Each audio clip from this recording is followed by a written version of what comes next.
What is bioavailability का मतलब क्या होता है कि how much drug is available, availability is available, bio means आपके सिस्टम में, ठीक है ना, means how much drug is going to be available in your system, ठीक है ना। तो देखो एक्चुअली में इसका जो डिफिनेशन जो है इसका वो ये है कि आपको ये बताना होता है, फॉर एग्जाम्पल मान लो कि मैंने जो है वो 100 मिलीग्राम मैंने दवा दी, ठीक है ना, मरीज को थ्रू द ओरल रूट, ठीक है ना। अब क्योंकि मैंने दवा आपको ओरल रूट से दवा दी है अफकोर्स, तो क्या होगा यहाँ पे, to be metabolized, सपोज क्योंकि ओरल रूट की दवा जब जा रही है it has to pass through the GIT system, GIT में अगर दवा क्रॉस करेगी तो क्या होगा, it is going to be metabolized by your liver, by your intestine. तो यहाँ पे जो तो यहाँ पे when that drug has to cross through all these things, तो एक्चुअली यहाँ पे होगा क्या, it is going to be metabolized, it is going to have the decreased availability. Why? Because it is going to pass through the oral route and GIT system. Those systems are going to metabolize and decrease the amount, finally reaching into the systemic circulation. तो क्या होगा, bioavailability is going to reduce. Why? Because the drug has to cross through this metabolic pathway. तो इसको हम लोग कहते हैं pre systemic metabolism, जो आपको ओरल रूट से होते हुए, जो आप किसी भी रूट से जब आप दवा दे रहे हो और दवा आपके फाइनल सिस्टम में पहुंच, सिस्टम क्या है, सिस्टम है आपका वेन, आपका ब्लड, ठीक है ना। उस सिस्टम में पहुंचने से पहले जो वो मेटाबोलाइज होता है that is known as your pre systemic metabolism, और also known as your first pass metabolism, ठीक है ना, that is also known as your first pass metabolism, ठीक है ना। Why so?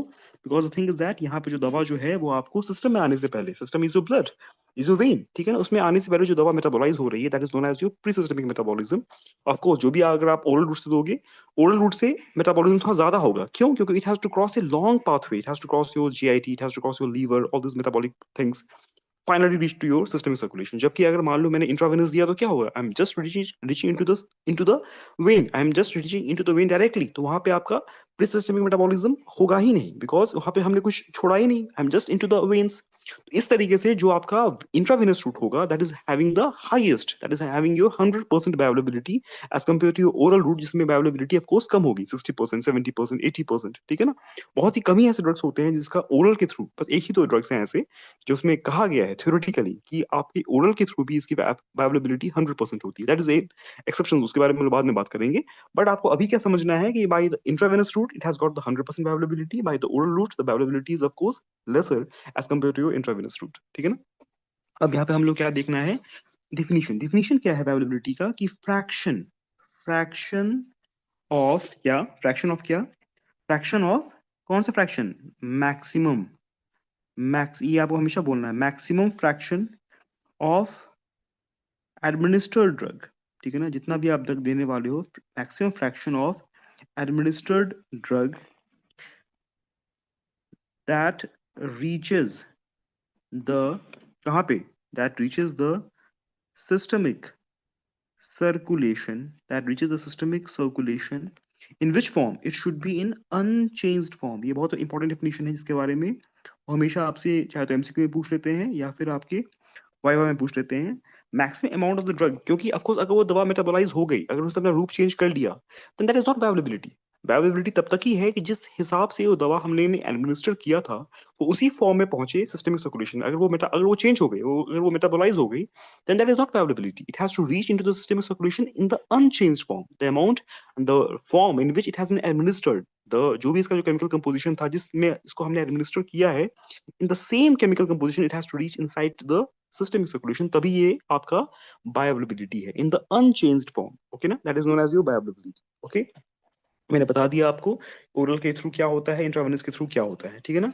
Now comes what, there is another term which is known as your bio equivalence, ठीक है ना, that is known as your bio equivalence. देखो bio equivalence का मतलब क्या होता है, यहाँ पे बायोअवेलेबिलिटी है, बायो इक्विवेलेंस है, तो इक्विवेलेंस का मतलब क्या होता है, सेम सेम, मतलब टोटल इक्वल नहीं है but still there is very much similarity. For example मान लो कि मैंने दो दवा बनाई मैंने, ठीक है ना, या फिर मैंने एक ही दवा बनाई, ड्रग एक है, ठीक है ना, ड्रग एक है, कंपनी अलग अलग है, ठीक है ना, ड्रग एक है, कंपनी अलग अलग है, एक कंपनी ए है, एक कंपनी बी है, ठीक है ना, उसने भी सेम दवा बनाई, एक बहुत अच्छी कंपनी है, drug A is a good company, drug B is not good company, ठीक है ना। अब यहाँ पे एक्चुअली में हुआ क्या, जब इसने जो दवा बनाई तो उसके थ्रू जो हमने, मान लो इसने भी आपको टेबलेट बना के दिया, ठीक है, इसने भी आपको टेबलेट बना के दिया, ठीक है ना, लेकिन हुआ क्या, जब हमने ये दवा जो मार्केट में जब लॉन्च की तो देखा गया कि भाई ड्रग ए, जो कंपनी ए है, इसकी जो टेबलेट है वो हो रही है आपको 70% बायोअवेलेबल, लेकिन जो कंपनी बी है सेम दवा है, ड्रग सेम है, आपका ड्रग इज सेम, ठीक है ना, लेकिन जो कंपनी बी है उसकी जो दवा है वो बस 30% ही बायोअवेलेबल हो रही है, ठीक है ना। इसका मतलब क्या हुआ कि these two drugs are not bio equivalent, क्यों,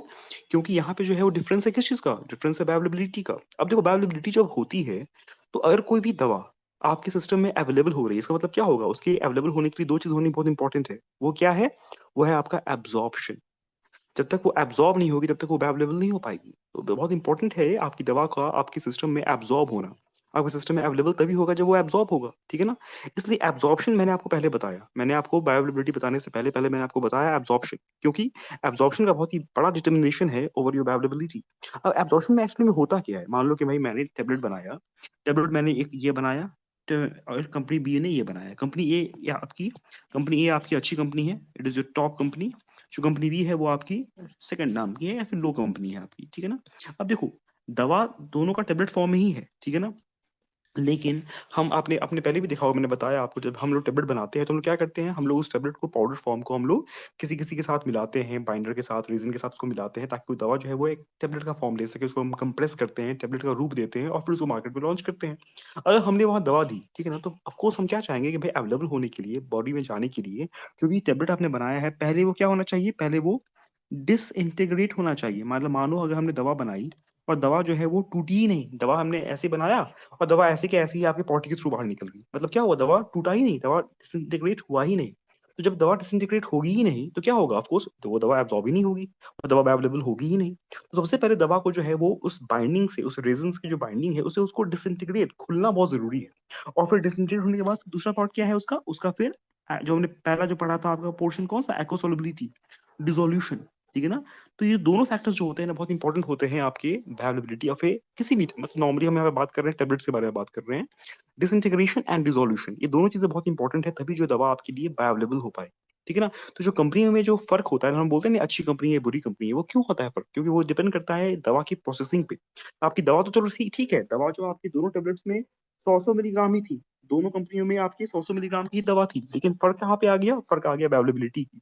जो अच्छी कंपनी होती है उसकी दवा ज्यादा बायोअवेलेबल होती है, ज्यादा इफेक्टिव होती है। क्यों? क्योंकि वो जो दवा को जो प्रोसेस करते हैं वो दवा सही तरीके से डिसइंटीग्रेट होती है, दवा सही तरीके से डिसॉल्व होती है, तो इसलिए सही तरीके से बायोअवेलेबल भी होती है। लेकिन वही कंपनी भी जो तो इतनी अच्छी कंपनी नहीं है, तो लो कंपनी है, उसमें क्या होगा, उसने दवा तो 100 मिलीग्राम ही बनाया, लेकिन उसकी क्योंकि प्रोसेसिंग सही नहीं थी, उसने अपनी कंपनी अपनी दवा पे ठीक तरीके से मेहनत नहीं की, काम नहीं किया, इसकी वजह से वो दवा ऑफ कोर्स 100 मिलीग्राम का ही पैरासिटामोल है, लेकिन वो दवा आपको बाय अवेलेबल नहीं हो पाएगी। क्यों? क्योंकि उसकी प्रोसेसिंग खराब है, उसकी डिसइंटीग्रेशन, उसका जो डिसोल्यूशन का जो कैपेसिटी है वो काफी लो है। इसकी वजह से दवा उसमें प्रॉपर होते हुए भी it is not going to be effective, because it is going to be less bioavailable to the patient, ठीक है ना।